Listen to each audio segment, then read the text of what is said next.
السلام عليكم ورحمة الله وبركاته. الحمد لله حمدا كثيرا طيبا مباركا فيه، وأشهد أن لا إله إلا الله وحده لا شريك له، وأشهد أن محمدا عبده ورسوله صلى الله عليه وعلى آله وأصحابه ومن تبع هداهم بإحسان إلى يوم الدين، وبعد.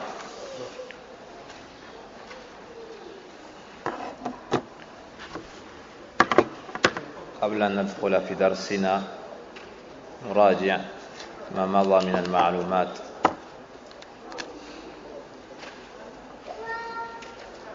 لتثبت هذه المعلومات لعل الله سبحانه وتعالى ينفعنا بها ويوفقنا للعمل بها ولتذكير الناس biha. Donc avant de poursuivre notre cours, nous allons réviser ce qu'Allah Tabaraka wa Ta'ala nous a facilité comme science au sujet des règles relatives aux jeunes. فمن يذكرنا بتعريف الصيام لغة وشرعا, qui nous rappelle le sens du mot as-siyam dans la langue arabe et dans la religion. عندما al-imsak, lughatan as-siyam wa al-imsak, dans la langue arabe le jeûne c'est la retenue. نعم. Et shar'an عندما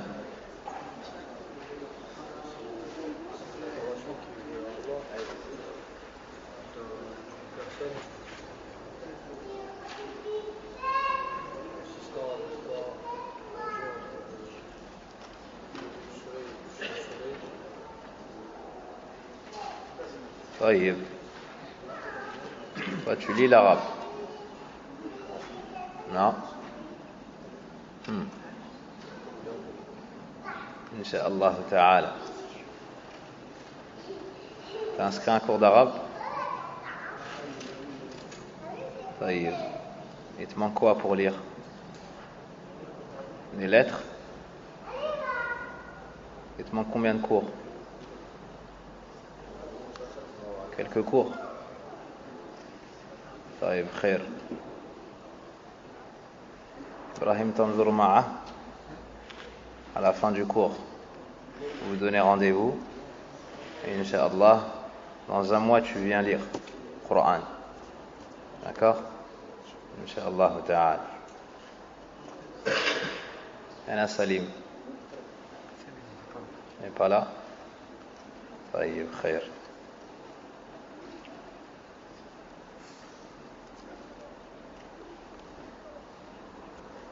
Les définitions, il faut les mémoriser en arabe.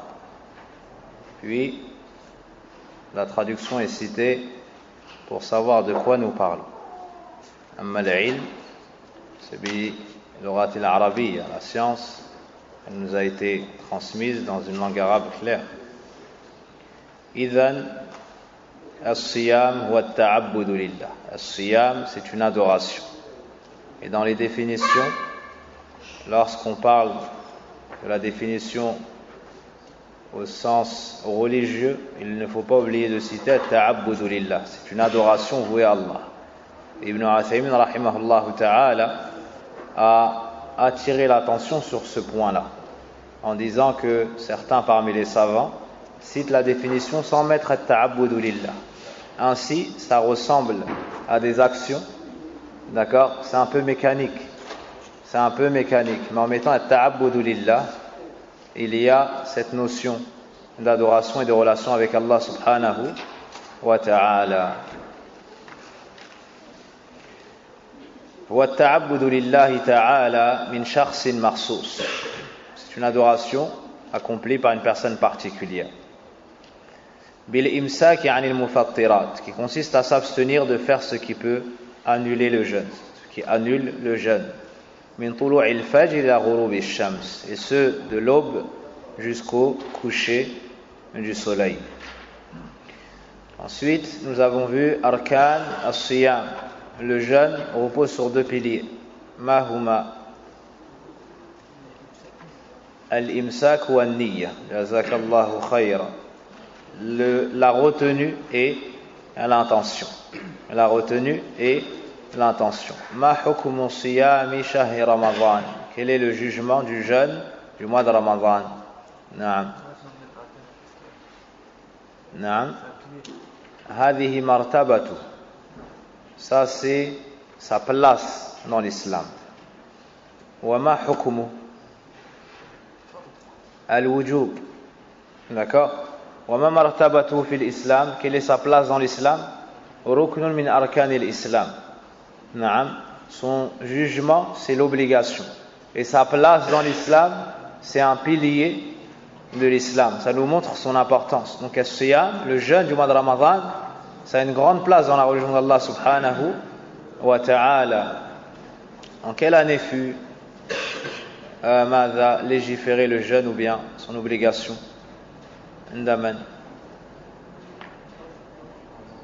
En l'an 2 de l'Égypte. Le prophète sallallahu alayhi wa sallam a donc jeûné combien de Ramadanat?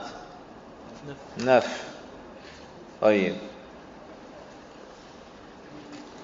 Puis nous avons vu les différents types de jeûnes. Par l'un de deux signes, nous avons l'obligation de commencer le jeûne du mois de Ramadan. Et lesquels? Par l'un de deux signes, nous avons l'obligation de jeûner le mois de Ramadan. Lesquels? Naam. Zuhur al-Hilal, l'apparition de la nouvelle lune, marquant l'entrée du mois de Ramadan. Naam. Le deuxième signe, Ikmalu Sha'ban 30 yawma. Ikmal Sha'ban 30 yawma. Le fait de compléter le mois de Sha'ban, d'attendre 30 jours. Taïb.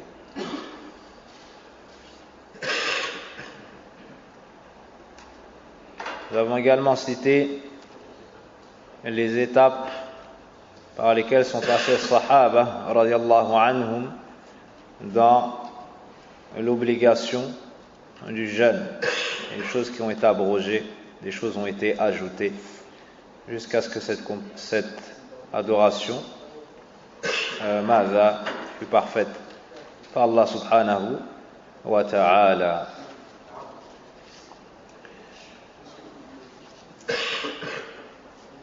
Concernant la vision de la nouvelle lune du mois de Ramadan, il faut combien de témoins au minimum? Il faut combien de témoins au minimum? Naam. Wahid yakfi. Naam. Wahid yakfi. Bishart an yakuna musliman mukallafan.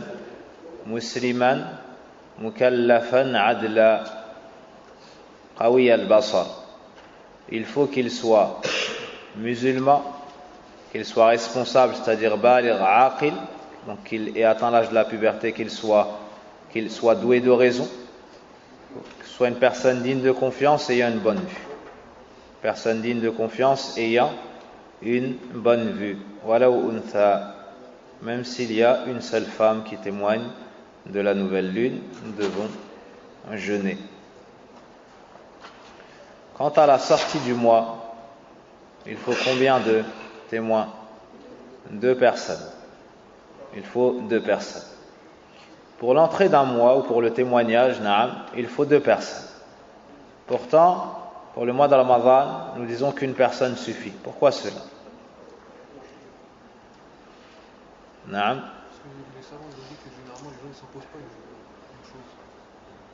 Ils ont dit l'illah, c'est qu'ici cet homme n'est pas muttaham, il n'est pas suspecté de vouloir éviter un jugement religieux. Ici au contraire il s'impose une action, une adoration. Naam. Donc sa parole n'est pas remise en cause.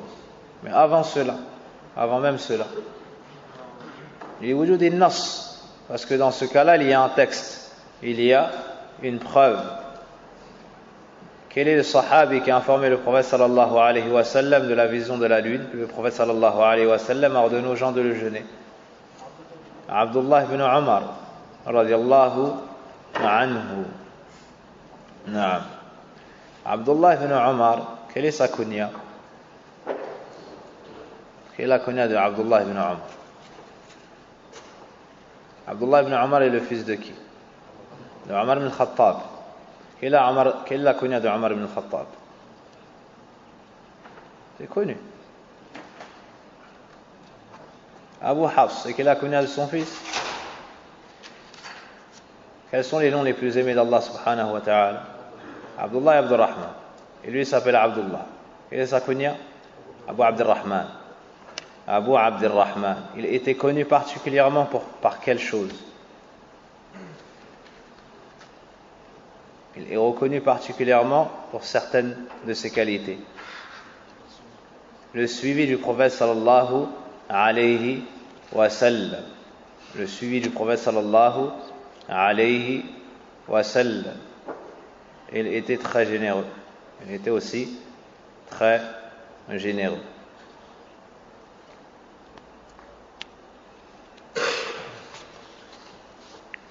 Pour témoigner, pour accepter le témoignage de la nouvelle lune d'un mois, à la base il faut 2 témoins. Il faut 2 témoins. Il y a le ijma' pour tous les mois, excepté le mois de Ramadan, comme on le sait, un seul suffit. Et il y a une légère divergence qui est rejetée pour le mois de Shawwal. Certains parmi les tabi'un ont rompu le ijma'.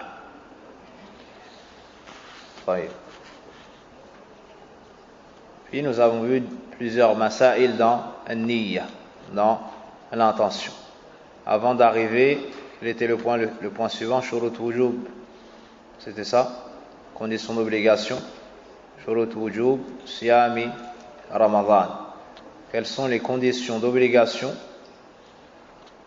du jeûne du mois de Ramadan? Quelles sont les choses qui, lorsqu'elles sont réunies sur une personne, elles se retrouvent dans l'obligation de le jeûner? Il y en a 6. La première, al-Islam, ça exclut al-Kafir. Al-Kafir, on ne lui demande pas de jeûner le mois de Ramadan alors que c'est un Kafir. Et s'il se convertit, on ne lui demande pas de rattraper ses jours. On ne lui demande pas de rattraper ses jours. La deuxième condition, al-Bulugh, la puberté. La troisième condition, al-Aql, la raison. La quatrième condition, al-Qudratu alayh, le fait d'avoir la capacité de le jeûner. La cinquième condition, al-Iqam, le fait d'être résident, le fait de ne pas être en voyage. Et la dernière condition, as-salamatu min al-mawani', le fait de ne pas avoir d'empêchement. Ça concerne les femmes, et ce qui est voulu par cette parole, c'est al-hayd wa al-nifas, c'est les menstrues et les lochis. Après cela, nous avons vu shurutu sihhati siyam, les 5 conditions de l'authenticité du jeûne.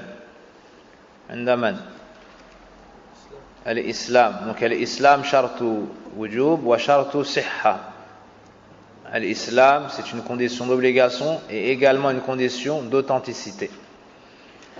Donc celui qui jeûne alors qu'il n'est pas musulman, alors qu'il n'a pas encore fait shahada, son jeûne n'est pas accepté chez Allah subhanahu wa ta'ala, même s'il prie, même s'il donne l'aumône et ainsi de suite. Tant que la personne n'est pas musulmane, Allah azza wa jal n'accepte pas d'elle. Allah tabaraka wa ta'ala n'accepte pas d'elle car il lui manque une condition d'acceptation des actes chez Allah tabaraka wa ta'ala. La deuxième condition, comment? Al-aql. Naam, ba'da dhalik. Inqita'u dam al-hayd wa al-nifas, l'arrêt des menstrues et des lochis. Naam, ba'da dhalik. At-tamyiz. Pour al-wujub, nous avons dit al-bulugh, la puberté. Ça c'est pour l'obligation. Mais pour l'authenticité de l'acte, at-tamyiz suffit. avoir atteint l'âge du discernement, qui est estimé par beaucoup de savants à 7 ans. L'âge auquel l'enfant comprend, est capable de répondre et distingue entre le bon et le mauvais, le beau et le moins beau, et ainsi de suite. Mais pour cela, il faut qu'il supporte le jeûne. Et cinquièmement,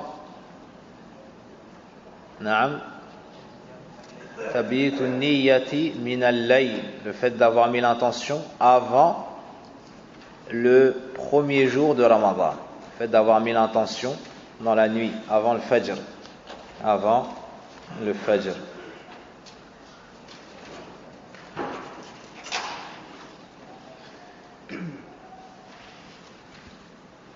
Nous avions également vu matal imsak, quand est-ce que la personne a l'obligation de commencer son jeûne, donc de s'abstenir de faire tout ce qui annule le jeûne.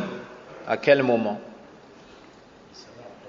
Bisama' al-adhan, l'écoute de l'adhan, ça dépend. À son heure. Si le mu'adhin fait l'adhan à l'heure, نعم مؤذن ثقة يؤذن في الوقت معروف بذلك نعرفه, dans ce cas-là nous avons l'obligation de suivre ça. نعم. Et le deuxième signe, l'apparition du trait blanc, c'est-à-dire al-fajr, c'est-à-dire l'entrée du fajr. Celui qui sait que le fajr est entré a l'obligation de s'abstenir de manger, de boire, de tout ce qui peut rompre son jeûne. وَكُلُوا وَاشْرَبُوا حَتَّى يَتَبَيَّنَ لَكُمُ الْخَيْطُ الْأَبْيَضُ مِنَ الْخَيْطِ الْأَسْوَدِ مِنَ الْفَجْرِ ثُمَّ أَتِمُّوا الصِّيَامَ إِلَى اللَّيْلِ. Sourate al-Baqarah, verset 187. Naam. Et quand est-ce que la personne peut rompre son jeûne? À partir de quel moment la personne peut rompre son jeûne? Andaman. غروب الشمس. أحسنت. جزاك الله خيرا. Donc au Maghrib, la personne peut rompre son jeûne, même si elle voit encore des lueurs, même si elle voit encore des lueurs et que selon elle c'est encore le jour. À partir du moment où le soleil se couche, on rompt le jeûne. Et si mes souvenirs sont bons, قد انتهى الكلام إلى الأعذار المبيحة للفطر في رمضان, les excuses qui permettent de rompre le jeûne durant le mois de Ramadan. عندما la première chose que nous avons citée, المرض والكبار, المرض والكبار. Même celui qui n'écrit pas l'arabe, il retient en arabe. Al-marad wa al-kibar. On écrivait en phonétique. On écrivait en phonétique les mots, on les mémorisait. Et vous êtes meilleurs que nous. Inch'Allah ta'ala. Donc, personne n'a d'excuse. Al-marad wa al-kibar. Al-marad, ça veut dire la maladie. Al-kibar, c'est la vieillesse. Tu as retenu? Répète. Al-marad wa al-kibar. Al-marad, ça veut dire la maladie. Et al-kibar, la vieillesse. C'est un traducteur maintenant. Allahumma barik. طيب. Al-marad, de quelle maladie s'agit-il ici? De quelle maladie s'agit-il? Celui qui, par exemple, boite. Il boite. Considéré comme une maladie ou pas? C'est considéré comme une maladie. Est-ce qu'il peut rompre son jeûne? Non. Pas rompre son jeûne pour autant. إذن هو المرض الذي يشق معه الصوم. C'est la maladie avec laquelle le jeûne serait rendu difficile. Serait rendu difficile. واضح؟ طيب. Le malade, ou bien la maladie de laquelle nous espérons la guérison, à ce moment-là, comment est-ce qu'on se comportera? Personne n'est malade, elle peut rompre son jeûne. C'est une maladie, incha'Allah ta'ala, passagère. comment est-ce qu'il doit se comporter? Il devra rattraper les jours manqués, les jours non jeûnés. واضح؟ طيب. Si c'est une maladie, ماذا لا يرجى برؤه, qu'on appelle incurable, qu'est-ce qu'il devra faire? Il devra nourrir un pauvre pour chaque jour non jeûné. Et comme on le verra plus tard, incha'Allah ta'ala, il ne nourrit pas avant la fin du jour, pour ce jour-là. Il doit attendre le maghrib, parce que al-fidya, ça vient à la place du jeûne, et le jeûne est fait quand il en atteint al-maghrib. Donc il peut nourrir après, mais pas avant la fin du jour. Avant la fin du jour. وَمَنْ كَانَ مِنْكُمْ مَرِيضًا وَعَلَى سَفَرٍ فَعِدَّةٌ مِنْ أَيَّامٍ أُخَرَ. Donc ça c'est la première et la deuxième excuse. La troisième, نعم, as-safar, le voyage. Le voyage. Comment est-ce qu'on dit le voyage? As-safar. Tu parles arabe alors? قليلا. Allahumma barik. Donc, le voyageur a la permission de rompre son jeûne. Mais s'il jeûne, son jeûne est valable. Ala sahih. Min aqwali ahli al-ilm. Le voyageur a la permission de rompre son jeûne. Mais si il le jeûne, s'il préfère jeûner, son jeûne sera valable. Et sachez que pour les gens qui ont une excuse, إذا زال العذر اختلف أهل العلم هل يلزمهم الإمساك بقية النهار أم لا يلزمهم ذلك. Sachez que avant ça, Inch'Allah ta'ala, on va finir la révision de ce point, puis faites-moi rappeler de vous citer cette remarque. Après le voyageur, il y a parmi les gens excusés يعني المرأة التي وجدت الحيض أو النفاس, donc la femme qui a le sang des menstrues ou des lochis. Elle est excusée et a l'obligation de rompre son jeûne. Elle a l'obligation de ne pas jeûner. Si elle jeûne, hiya athima, elle est dans le péché. Elle n'a pas la permission de jeûner. La femme qui a ses menstrues ou ses lochis, elle ne peut pas jeûner, elle ne doit pas jeûner. La catégorie suivante, toujours chez les femmes, al-hamil ou bien al-a'dhar, al-haml wa al-ridha', donc la grossesse et l'allaitement. La grossesse et l'allaitement. Qu'elles craignent pour leur personne ou pour l'enfant, dans ces deux cas, ou les deux, dans ces trois cas, elles ont la permission de ne pas jeûner. De ne pas jeûner. Donc je disais, si l'excuse vient à disparaître, d'accord? Si l'excuse vient à disparaître, comme quoi par exemple? La personne est en voyage et devient résidente. Elle revient de voyage durant la journée de Ramadan. Qu'est-ce qui lui incombe? Qu'est-ce qu'elle doit faire? Qu'est-ce qu'elle peut faire? Qu'est-ce qu'elle ne peut pas faire? La femme était indisposée au milieu de la journée. Elle voit que le sang s'est totalement arrêté. Qu'est-ce qu'elle peut faire? Qu'est-ce qu'elle doit faire? Qu'est-ce qu'elle n'a pas le droit de faire? Est-ce qu'elle doit rattraper, pas rattraper, jeûner, ne pas jeûner? Le malade qui est guéri durant la journée, et ainsi de suite. D'accord? Autre mas'ala, alladhi yuslim ya'taniqu l'islam, celui qui se convertit à l'islam dans la journée de Ramadan. Qu'est-ce qu'il doit faire? Est-ce qu'il doit jeûner? Est-ce qu'il doit s'abstenir? Et s'il jeûne, est-ce qu'il doit rattraper ce jeûne? Toutes ces questions sont des questions qui ont été soulevées par nos ulama, hafidhahumullah ta'ala wa rahimahum. Donc, sachez que les savants ont divergé dans ces questions. Si la personne qui avait une excuse, son excuse venait à disparaître, comme la femme qui dont les menstrues s'arrêtent, ou les lochis s'arrêtent. Comme le voyageur qui arrive chez lui et devient donc résident. Certains savants ont dit qu'ils ont l'obligation de reprendre le jeûne à ce moment-là, au moment où l'excuse disparaît. Au moment où l'excuse disparaît, car ils n'ont plus l'excuse qui leur permettait de rompre le jeûne.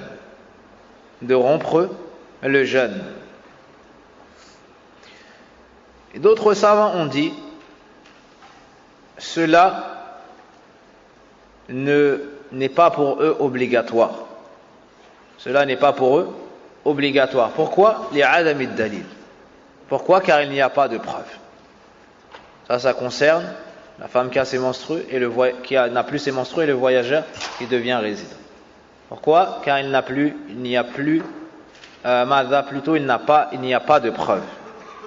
D'accord? Mais ils devront rattraper ce jour.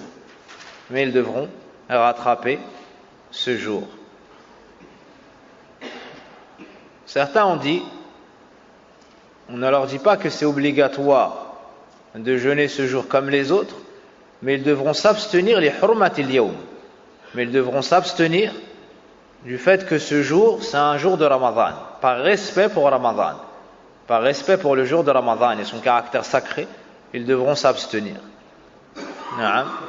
Wal muhaqqiqoun, et l'avis prépondérant est chez les gens de science de dire la yalzamuhum dhalik. Cela n'est pas une obligation. Cela n'est pas une obligation.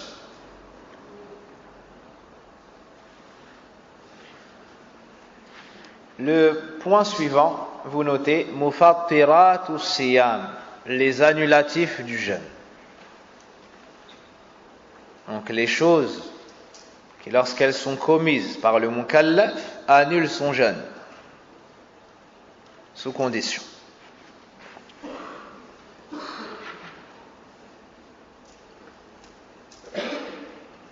وقبل ذلك اعلموا أن المفطرات على نوعين. Avant cela, sachez que les annulatifs du jeûne sont de deux sortes. Les annulatifs du jeûne sont de deux sortes.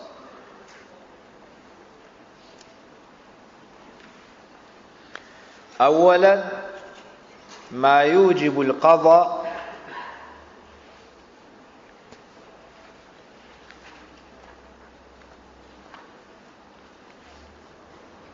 والكفارة. Premièrement, ce qui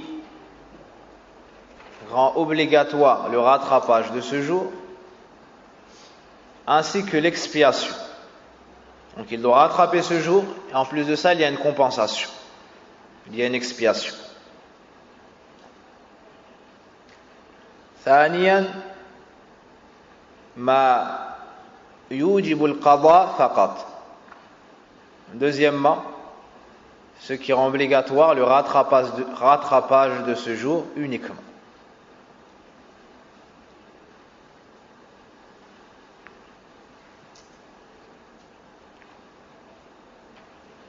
إذن مفطرات الصيام تبطل الصوم. هي الأمور التي تبطل الصوم. Le mufattir, c'est ce qui annule le jeûne. Et le mufattirat sont les choses qui annulent le jeûne de la personne.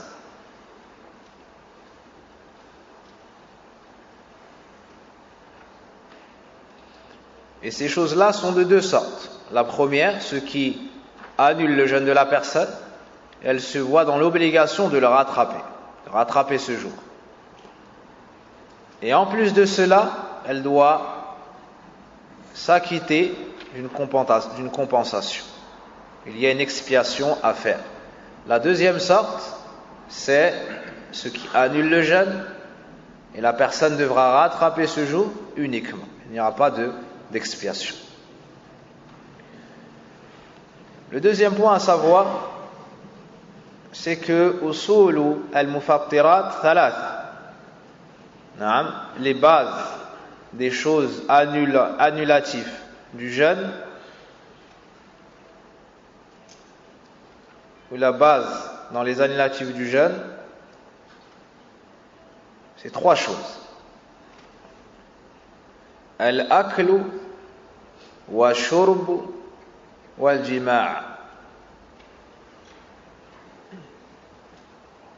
Premièrement, ou bien la première chose, manger. Vous dites plutôt la nourriture. La deuxième chose, la deuxième base, c'est la boisson. La troisième base, c'est les relations sexuelles.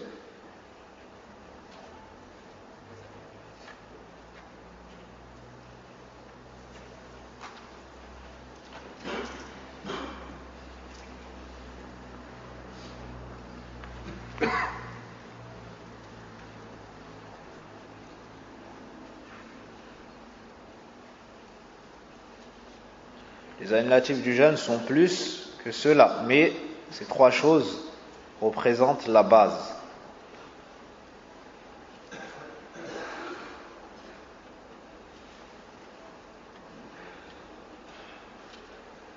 On trouve plusieurs appellations.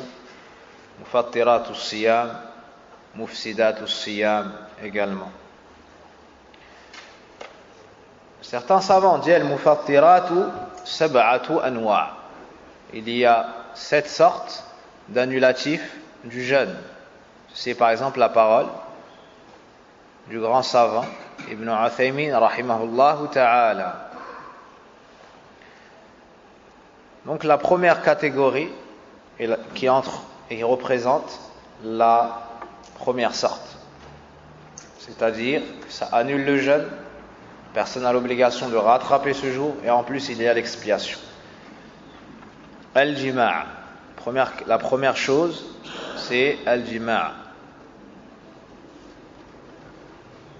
le fait d'avoir des rapports sexuels.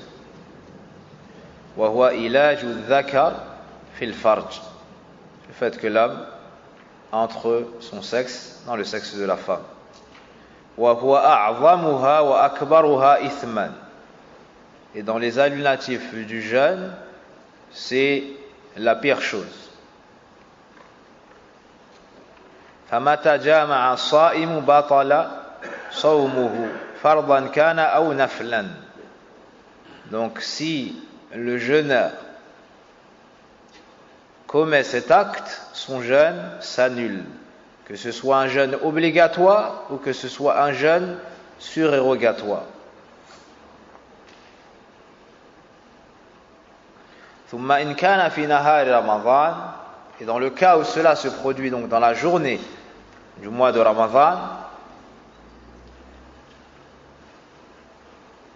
alors que c'est un jeûne obligatoire durant ce mois, lazimahu, donc qu'est-ce qu'il devra faire? Awalan at-tawbah, premièrement le repentir. Deuxièmement, al-qadha. Deuxièmement, il doit rattraper ce jour. Et troisièmement, al-kaffaratul mughallada, l'expiation, la lourde expiation. Et c'est comme cela a été cité dans le hadith, idqu raqabah. Ici, Ibn Uthaymin dit mu'mina. Donc le fait d'affranchir un esclave croyant. فَإِن لَمْ يَسْتَطِعْ, s'il n'en a pas la capacité, il passe à la deuxième étape. فَصِيَامُ شَهْرَيْنِ مُتَتَابِعَيْنِ, il doit jeûner 2 mois consécutifs. 2 mois consécutifs, ça veut dire qu'il ne saute pas 2 jours. C'est-à-dire qu'il ne doit pas sauter 2 jours. Il doit jeûner 2 mois consécutifs, jour après jour. Le premier puis le second. وَلَا يُفْتِرْ إِلَّا لِعُذْرٍ شَرْعِيٍّ, et il n'aura pas le droit de rompre un jour, ne serait-ce qu'un jour de jeûne, sauf avec une excuse religieuse. Ka ayyam al-Eid. Si par exemple c'est l'Eid, il ne peut pas jeûner. Alors il va s'abstenir de jeûner. Wa ka'ayyam at-tashriq, et aussi les 3 jours après l'Eid al-Adha, ayyam at-tashriq, les 3 jours, on ne peut pas les jeûner. Aw li'udhrin hissi, ou s'il a une excuse physique comme la maladie, naam, comme la maladie.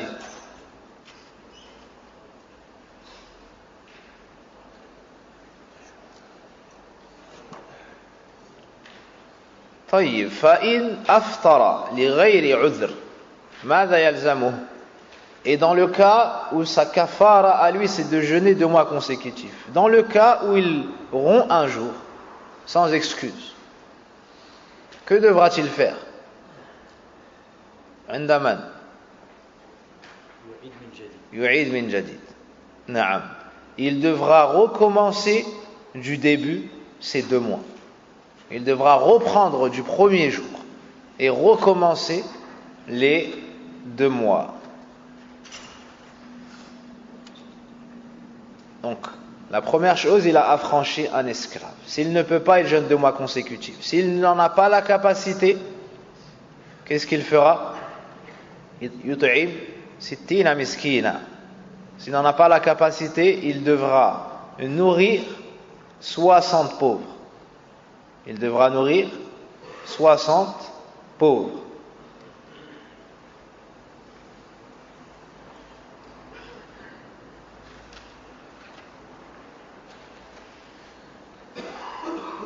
في صحيح مسلم أن رجلا وقع بامرأته في رمضان فاستفتى النبي صلى الله عليه وسلم عن ذلك فقال هل تجد رقبة؟ قال لا. قال هل تستطيع صيام شهرين يعني متتابعين كما في الروايات الأخرى؟ قال لا. قال فأطعم 60 مسكينا الحديث وهو في الصحيحين مطولا.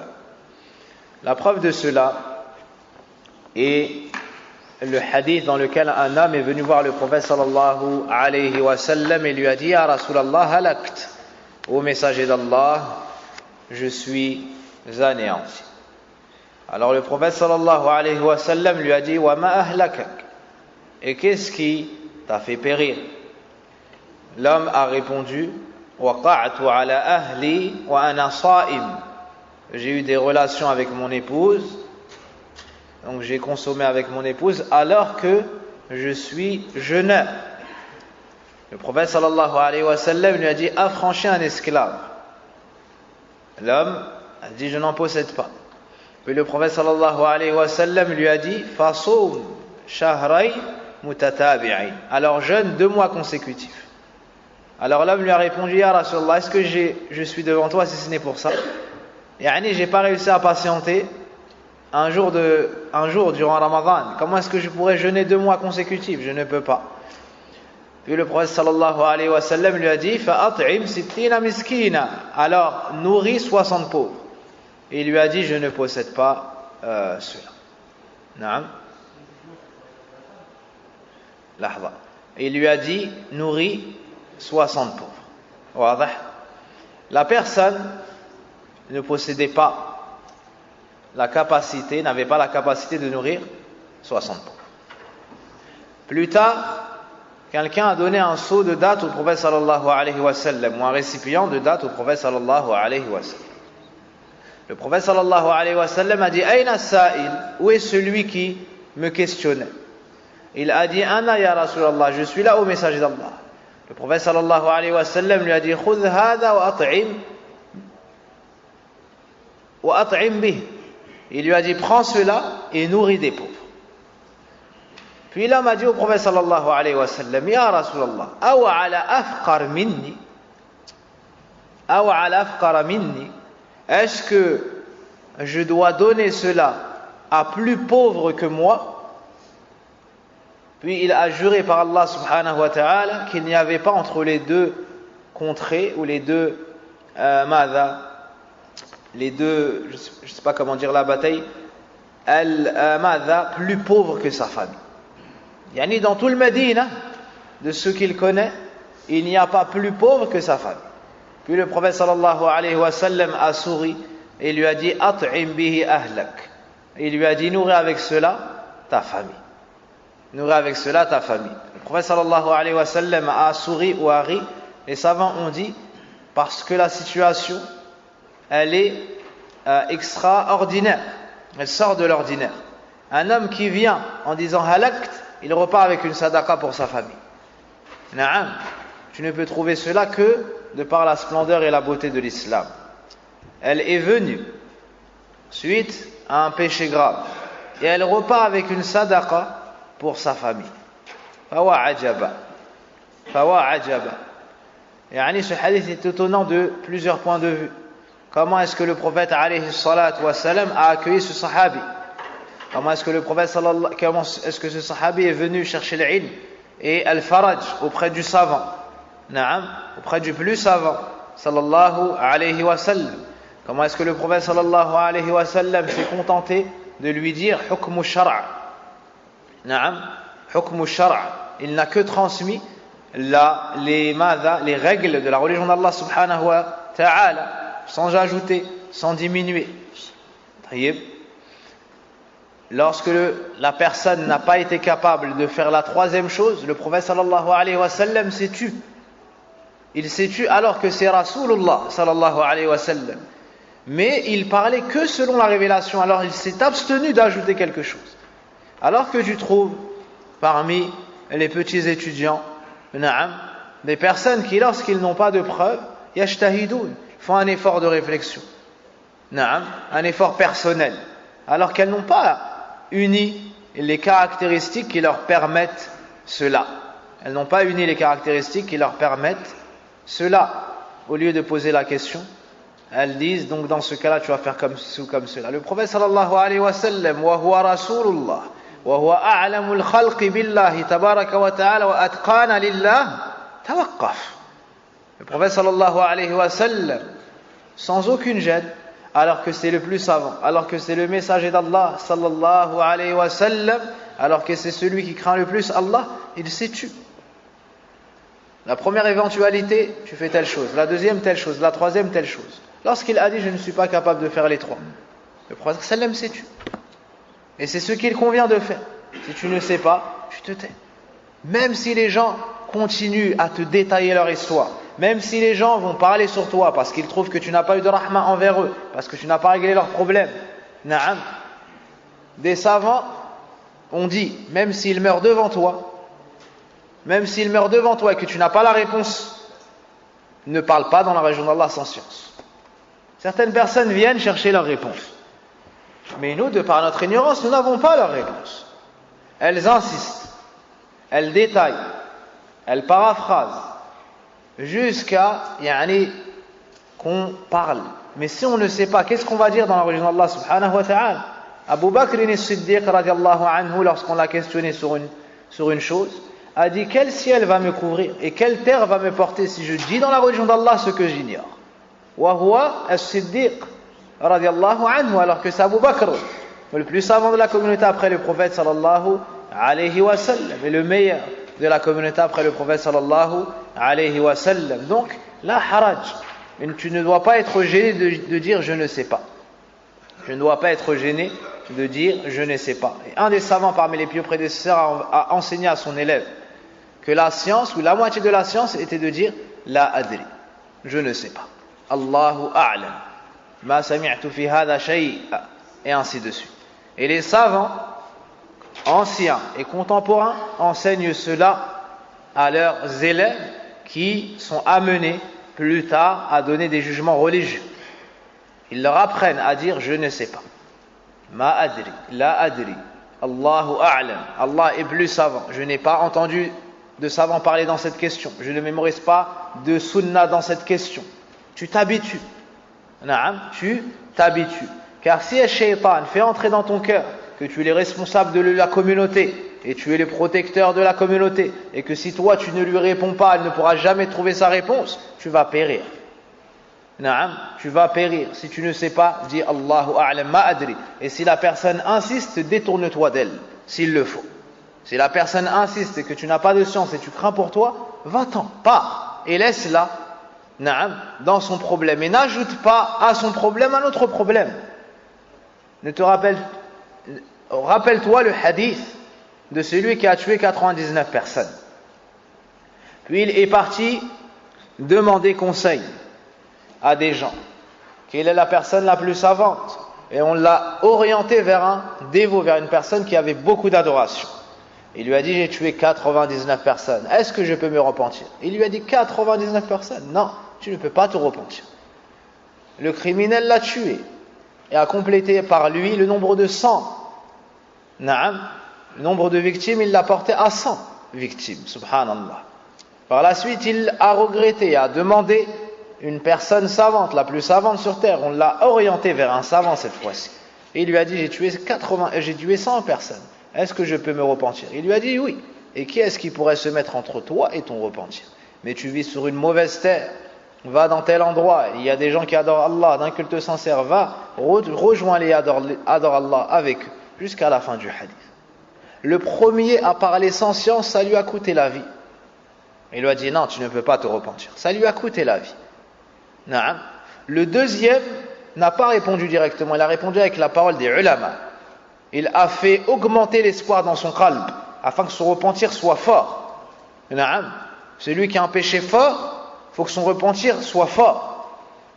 Il lui a dit qui est-ce qui pourrait se mettre entre toi et ton repentir?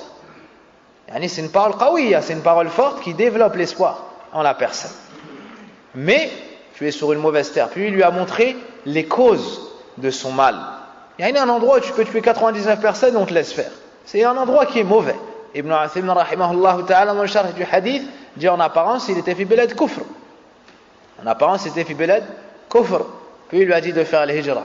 Il lui a dit de partir et de rejoindre les muwahhidin afin de les prendre pour compagnie, adorer Allah tabaraka wa ta'ala avec eux. Shahiduna min al-hadith, et la raison qui m'a amené à vous citer le hadith, c'est la dangerosité, la gravité de parler dans la religion d'Allah subhanahu wa ta'ala sans science. Donc, la personne qui a des rapports qui consomme durant la journée de Ramadan, voici ce qu'elle doit faire: se repentir, rattraper ce jeûne et l'expiation. Dans le cas où elle ne peut ni faire le premier, ni le deuxième, ni le troisième, qu'est-ce qu'on lui dit? Qu'est-ce qu'on lui dit? Allahu a'lam. Excellente réponse. Jazakallahu khayran. Andaman. Elle n'a pas pu affranchir un esclave. Elle n'a pas pu jeûner 2 mois consécutifs. Elle n'a pas pu nourrir 60 pauvres. Qu'est-ce qu'on lui dit? Comment?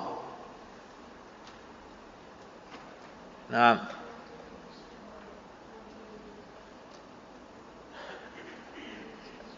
Taïb, jazakallahu khayran. Adam, ça c'est un des avis des gens de science. On attend qu'elle soit apte à faire l'une de ces choses-là. Donc, tabqa fi dhimmati. Ça reste suspendu en tant que dette. Au moment où il sera capable de nourrir 60 pauvres, il devra le faire. D'autres savants ont dit tasqut al-kafar. L'expiation tombe. Pourquoi? Parce qu'il n'est pas capable. Au moment où cela lui incombait, il n'en était pas capable. Alors, il n'a rien à faire. Comme dans le hadith. Fattaqullaha mastata'tum. Il me faut réviser le dernier point, le dernier avis que j'avais vu, c'est le fait de dire qu'il donne ce qu'il peut donner. C'est-à-dire s'il peut nourrir 20 pauvres, il nourrit 20 pauvres. Naam. Et la preuve de cela, le hadith d'Abi Hurayra, fi as-Sahih wa as-Sahihayn, قال النبي صلى الله عليه وسلم ما أمرتكم به فأتوا منه ما استطعتم. Ce que je vous ordonne, accomplissez-le autant que possible, selon votre capacité. Allah dit dans le Coran, fattaqullaha mastata'tum. Craignez Allah autant que possible. Craignez Allah subhanahu wa ta'ala. Craignez Allah autant que possible.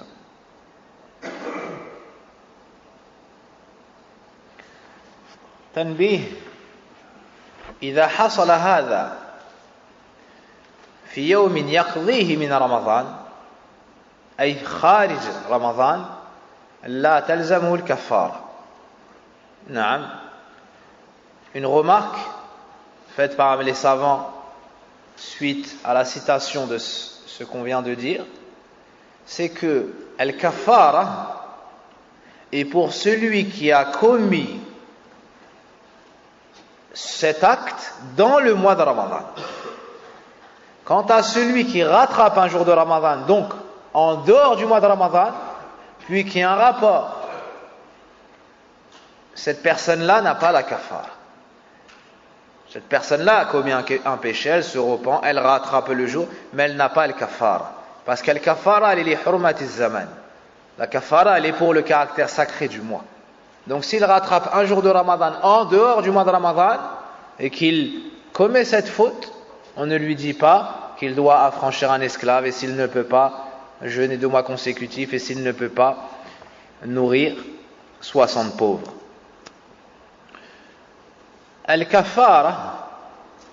الكفارة تكون للرجل وللمرأة أيضا إن كانت موافقة أو موافقة. La kafara, l'expiation, incombe à l'homme, mais également à la femme, si elle était consentante. Mais si l'homme l'a forcé, naam, mais si l'homme l'a forcé, alors lui seul aura al-kafara. Lui seul aura al-kafara. Puis les savants ont détaillé dans le cas où la personne a plusieurs rapports dans le mois de Ramadan ou plusieurs rapports pour un seul jour, est-ce qu'il y a plusieurs kafara et ainsi de suite.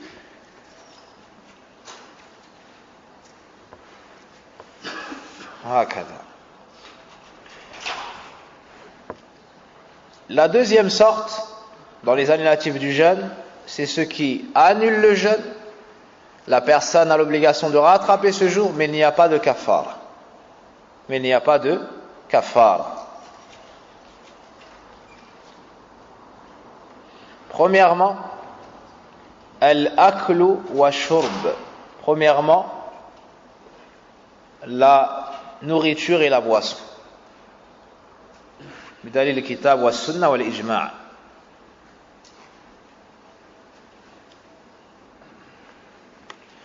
Donc la nourriture et la boisson.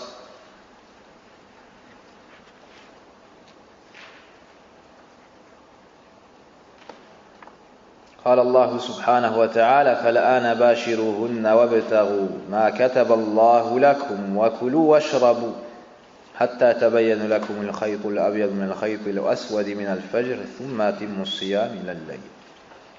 Donc Allah subhanahu wa ta'ala dans Sourate al-Baqarah, lorsqu'il nous parle du jeûne de Ramadan, il nous dit un verset dont la traduction est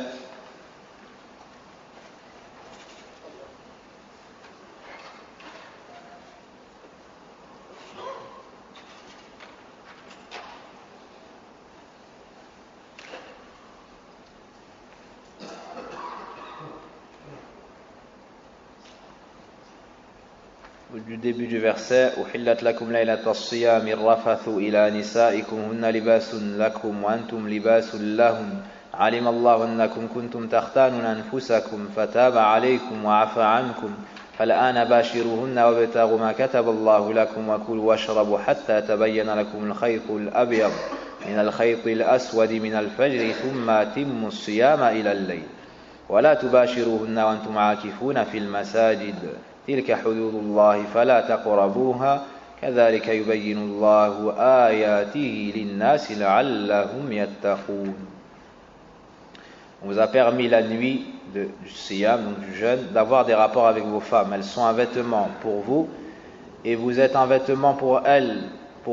Allah sait que vous aviez clandestinement des rapports avec vos femmes, c'est-à-dire en cachette.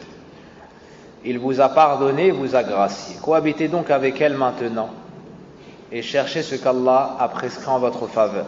Mangez et buvez jusqu'à ce que se distingue pour vous le fil blanc, donc de l'aube, et le fil noir, du fil noir, donc de la nuit. Puis accomplissez le jeûne jusqu'à la nuit. Donc on nous dit, mangez et buvez jusqu'à ce que se distingue pour vous le fil blanc du fil noir. Puis accomplissez le jeûne jusqu'à la nuit. Donc en état de jeûne, tu n'as pas le droit de manger ni de boire. Tu n'as pas le droit de manger ni de boire. Et dans le hadith qu'on a cité et recité, yada'u ta'amahu wa sharabahu wa shahwatahu min ajli. Dans le hadith Qudusi, il délaisse sa nourriture, sa boisson et son plaisir pour moi.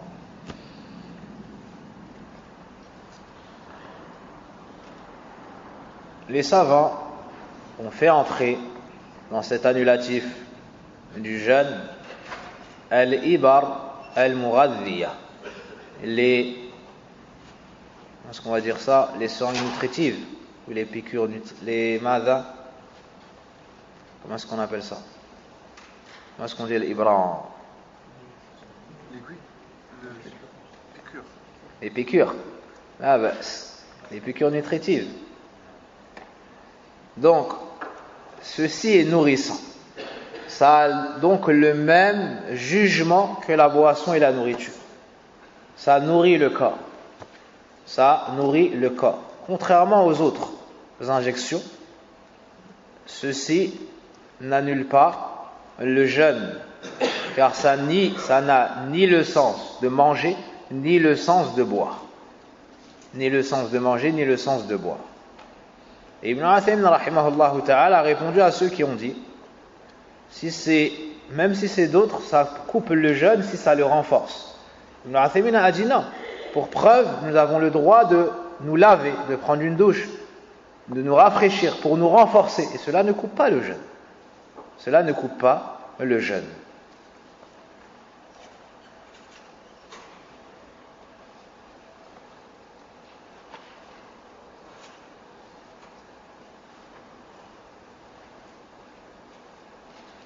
Certaines piqûres font entrer dans le corps des médicaments, mais ça n'a pas le sens de manger ni le sens de boire, ça n'atteint pas l'estomac et ainsi de suite, ça n'annule pas le jeûne de la personne. Une remarque importante, si la personne a mangé ou a bu par oubli, cela n'annule pas son jeûne. Mais dès qu'elle s'en souvient, elle doit revenir à son état de jeûne. Quelqu'un, par exemple, jeûne et à 16 heures, il sort du travail, il a l'habitude de manger en arrivant chez lui. À 17 heures, il a l'habitude de manger. Chaque jour de la semaine, il fait ça. Pendant Ramadan, il est sorti à 16 heures. Il arrive chez lui à 17 heures. Et son épouse lui avance de quoi manger. Naam. Elle a oublié, lui a oublié, il prend la nourriture, il mange, il finit le plat. Ou il finit son goûter, si on prend des goûters encore. Naam. Puis, il se souvient qu'il est fi nahari Ramadan. Il se souvient qu'il est fi nahari Ramadan. Alors il revient à son état de jeûne. Qu'en est-il de son jeûne? Est-ce qu'il est abtalahu am la? Est-ce qu'il a annulé son jeûne par cette action ou pas? Non, même s'il a le ventre plein. Son jeûne est bon. Inch'Allah. Naam, son jeûne est valable et il n'a pas rattrapé ce jeûne, même s'il a mangé ce qu'il a mangé. D'accord?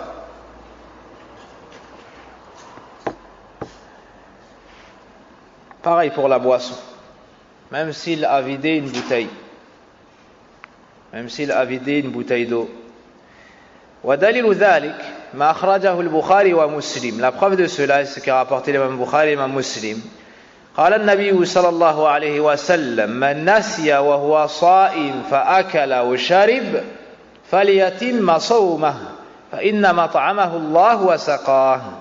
Le prophète sallallahu alayhi wa sallam a dit: celui qui a oublié alors qu'il est en état de jeûne, il a donc mangé ou bu, qu'il complète, qu'il poursuive son jeûne, car c'est Allah qui lui a donné à manger et à boire, car c'est Allah qui l'a nourri et abreuvé.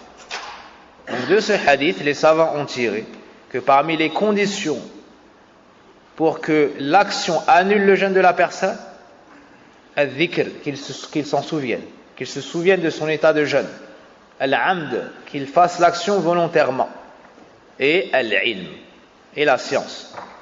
On le rappellera, incha'Allah ta'ala, à la fin des annulatifs du jeûne. Entre également dans ce point-là ma yasilu ila al-ma'ida an tariq al-anf. Entre également dans l'annulatif, cet annulatif, ce qui atteint l'estomac par le nez. C'est-à-dire celui qui se met des gouttes dans le nez, ou celui qui met quelque chose dans le nez, et cette chose atteint l'estomac, par cela il annule son jeûne, que ce soit l'estomac ou autre chose, selon l'avis de certains savants. Et la preuve, يعني والدليل على أن الأنف منفذ إلى المعدة ويفطر قوله صلى الله عليه وسلم للقيط ابن سمرة ابن سبرة إن لم أخطئ قال له النبي صلى الله عليه وسلم بالغ في الاستنشاق إلا أن تكون صائما. La preuve de cela est que le prophète sallallahu alayhi wa sallam a dit à un compagnon: exagère lorsque tu fais entrer l'eau dans tes narines, al-istinshaq, sauf si, ou bien sauf lorsque tu es en état de jeûne. Exagère lorsque tu fais entrer l'eau dans tes narines. C'est-à-dire fais bien entrer l'eau dans tes narines. C'est une sunna, al-mubalagha fi al-istinshaq, comme nous l'avons vu bihamdillahi tabaraka wa ta'ala dans les cours sur at-tahara. C'est une sunna, sauf si tu es en état de jeûne, sauf lorsque tu es en état de jeûne. قال العلماء وهذا دليل على أن الأنف منفذ إلى المعدة. Les savants ont tiré de ce hadith que le nez était une entrée qui permettait d'atteindre l'estomac. C'est-à-dire qu'en mettant quelque chose dans le nez, ça peut atteindre l'estomac, donc ça annule le jeûne de la personne. Et lorsqu'on dit que de manger ou de boire annule le jeûne, ça n'est pas que pour une chose profitable au corps. Quelqu'un par exemple qui mange de la terre. Il y a des gens qui mangent de la terre ou pas? Quelqu'un qui mange de l'herbe. Tout ça, ça existe. Naam. Ou de la poussière ou autre. Ça annule son jeûne. Naam, ça annule son jeûne. Personne qui mange quelque chose, même si ça n'est pas une chose profitable pour le corps, ça annule son jeûne. Que ça lui fasse du bien ou que ça lui fasse du mal, que ce soit une chose qui se mange en général ou non, tout cela annule le jeûne de la personne chez la plupart des savants. Le point suivant, at-taqayyu amdan, le fait de se faire vomir volontairement. Le fait de se faire vomir. فخرج من ذلك من غلبه القي. Cela fait sortir celui qui vomit mais involontairement. C'est-à-dire qu'il ne s'est pas fait vomir, il n'a pas mis ses doigts dans sa gorge par exemple.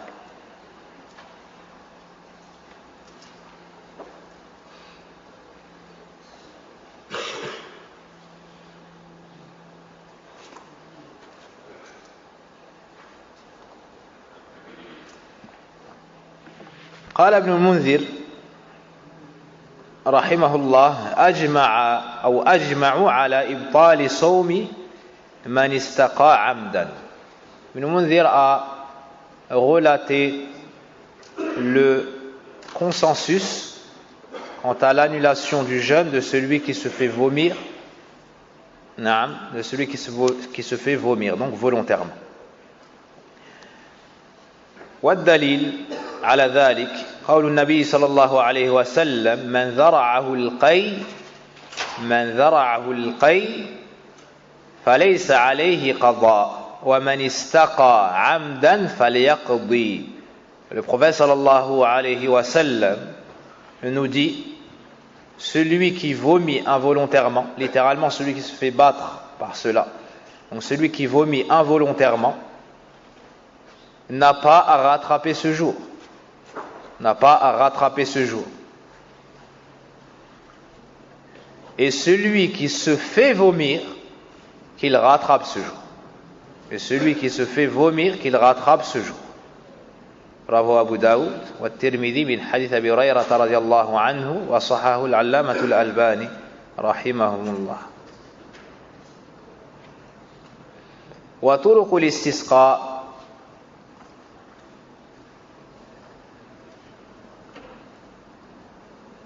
أو القي استقاء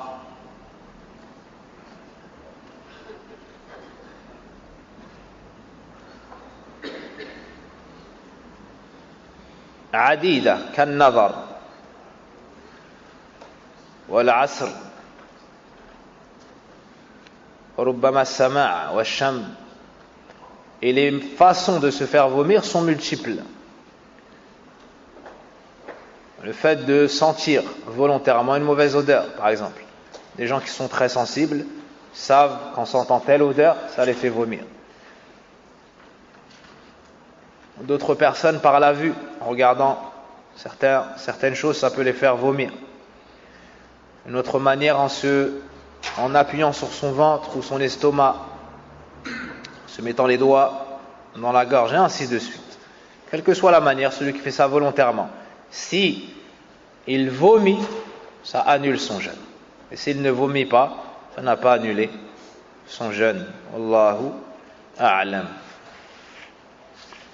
Le point suivant, il est sujet à une grande divergence, c'est al-hijama.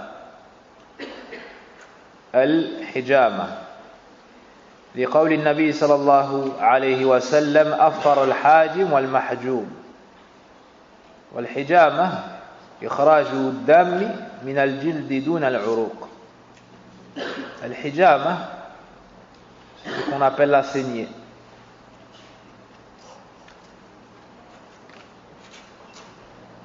Il y a une grande divergence à ce sujet. La divergence est forte. Est-ce que ça annule le jeûne ou pas? Ceux qui ont dit que ça annulait le jeûne ont utilisé pour preuve le hadith dans lequel le prophète sallallahu alayhi wa sallam dit: celui qui pratique la saignée, celui sur laquelle on la pratique, ont tous deux annulé leur jeûne. Ont tous deux annulé leur jeûne. L'imam al-Albani rahimahullah ta'ala nous dit que ce hadith est authentique.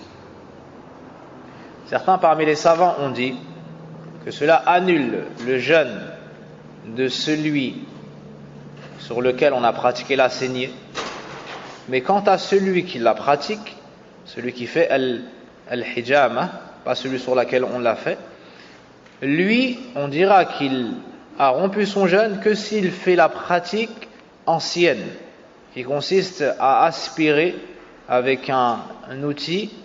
Donc il aspire avec la bouche en utilisant un outil. Et dans le cas où il met du sang dans sa bouche ou bien avale du sang, c'est dans ce cas-là où il rompt son jeûne. Ça, c'est une explication citée par certains savants. Wallahu a'lam.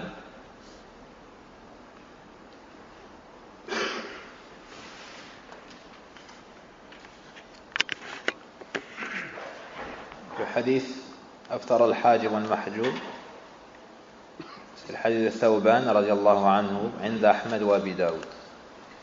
قال البخاري رحمه الله تعالى ليس في الباب أصح منه.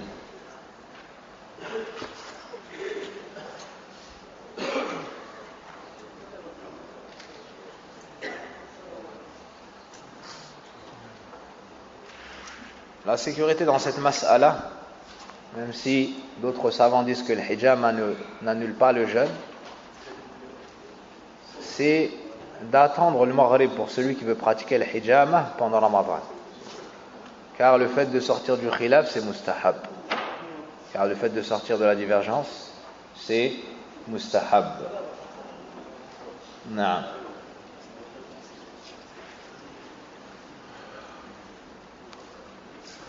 Le point suivant, khuruju damil hayd wan nifas. C'est l'écoulement du sang des menstrues ou des lochis. Ceci annule le jeûne de la femme, ijma'an, sans aucune divergence.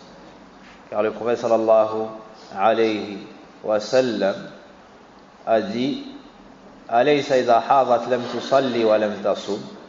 Un hadith de Ibn Umar radiallahu anhu عند البخاري ومسلم, le prophète sallallahu alayhi wa sallam a dit, n'est-ce pas que lorsqu'elle a ses menstrues, elle délaisse la prière et le jeûne. Donc lorsque la femme a ses menstrues, ça coupe son jeûne, même s'il ne restait que 2 minutes avant le maghrib, même s'il restait que quelques minutes avant le maghrib, ça annule son jeûne, elle arrête de jeûner et elle devra rattraper ce jour. Elle devra rattraper ce jour. Et dans le cas où ces menstrues viennent 1 minute après l'adhan, yani juste après le maghrib, après le coucher du soleil, son jeûne est valable. Son jeûne est valable. Donc si ça vient avant, ça coupe son jeûne. Si ça vient après le maghrib, son jeûne est valable, elle n'a pas à le rattraper. Elle n'a pas à le rattraper. Parmi ce qui annule le jeûne, niyatul fitr, l'intention. Celui qui met l'intention de couper son jeûne, d'accord, ça coupe son jeûne. Celui qui met l'intention sur le coup de couper son jeûne, ça coupe son jeûne. Celui qui met cette intention avant le maghrib, il a annulé son jeûne, il devra le rattraper. Car parmi les piliers du jeûne, an-niyya. Donc lui a enlevé an-niyya, il a enlevé l'intention. وقال النبي صلى الله عليه وسلم إنما الأعمال بالنيات.